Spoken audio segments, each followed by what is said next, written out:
একটা stroke and paralysed patient কতটা অসহায় থাকে এটা আসলে তার পাশে তার কাছে যে মানুষগুলো থাকে তারাই জানে।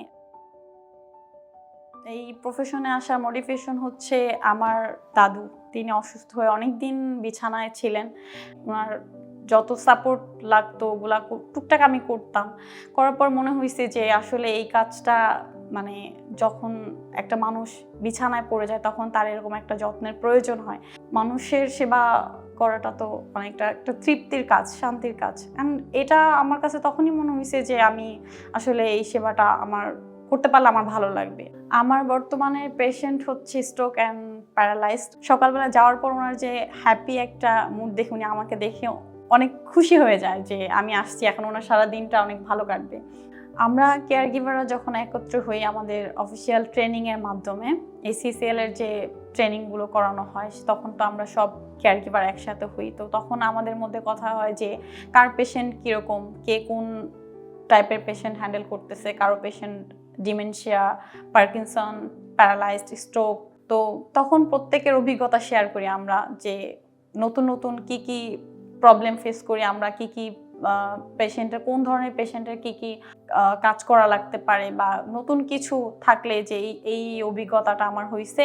তো আমাদের একে অপরের অভিজ্ঞতা শেয়ার করি। তো ACCL এ জয়েন করার পর আমাদের প্রত্যেক ফার্স্ট টাইম আমাদের হচ্ছে 3 দিন, 7 দিন, 10 দিনেরও ট্রেনিং করানো হয়। ট্রেনিং শেষে আমাদের প্রতি ট্রেনিং শেষে আমাদের এক্সাম নেওয়া হয় যে আমরা কি শিখলাম, ওই জিনিসটাকে আমরা হচ্ছে ওনাদেরকে ফিডব্যাক দিই। আমি যদি আমার নিজের ব্যাপারে বলি যে আমি কেন ACCL এ আছি আর কাজ করে কতটুকু স্বাচ্ছন্দ্য বোধ করতেছি, কেন করতেছি, তাহলে আমি বলি যে আমি আমার যে কোনো ইমার্জেন্সি সিচুয়েশনে আমি সেটা হোক আমার ডিউটি আওয়ার, সেটা হোক আমার হয় না যে ডিউটি আওয়ারে আমার একটা পেশেন্টের ইমার্জেন্সি হয়ে গেছে, পেশেন্ট অ্যান্ড আমি শুধু একাই আছি, ওখানে আর কেউ নাই, পেশেন্ট অনেক সময় অসুস্থ হয়ে যেতে পারে। আমি অলওয়েজ ফোন করে আমি আমার ক্লিনিক্যাল সুপারভাইজার হোক, আমার অপারেশনাল সুপারভাইজার হোক, পুরো টিমটাকে আমি সবসময় পেয়েছি। ফোন দিলেই তারা আমার ফোন অ্যাটেন্ড করছে অ্যান্ড ইনস্ট্যান্ট আমি তাদের কাছ থেকে একটা ভালো ফিডব্যাক পাইছি যে তারা এসে ওই সময়টাকে আমাকে সাপোর্ট দিছে।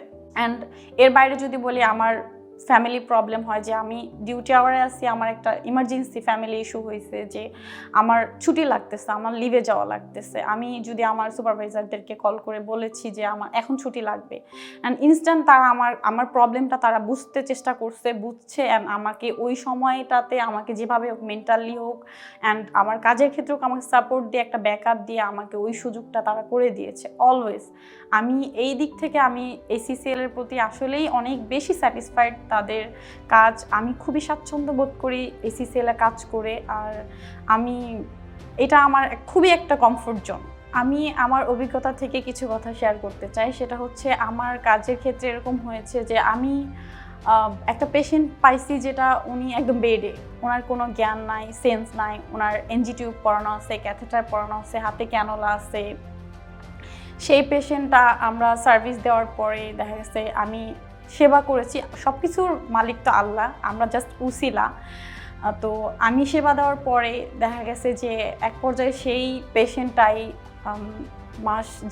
কিছু মাস যাওয়ার পর সে এক পর্যায়ে নিজে হাতে খেতে পারতেছে, নিজে হাঁটা চলাও করতেছে। আমার এরকমও হয়েছে যে আমি সেই পেশেন্টটাকে যখন লাস্ট অ্যাডভান্স কেয়ারের সার্ভিস দিছি, তারপর হচ্ছে উনি সুস্থ হওয়ার পর ডে বাই ডে যখন উনি আস্তে আস্তে ইমপ্রুভ হয়েছে, সুস্থ হয়েছে, নিজে হাঁটা চলা করছে, নিজে খেতে পারতেছে, তখন জেনারেল কেয়ার, অ্যাটেন্ডেন্ট কেয়ার পর্যন্ত হচ্ছে আমাদের থেকে মানে ACCL থেকে ওনারা সার্ভিসগুলো নিয়েছে। তো এই জিনিসগুলো আমার কাছে আসলে অনেক মোটিভেটেড করে আমাকে, বা আমার অনেক বেশি শান্তি লাগে যে আসলে আমি একটা মানুষের এতটা তার সুস্থতার পিছনে আমার অবদান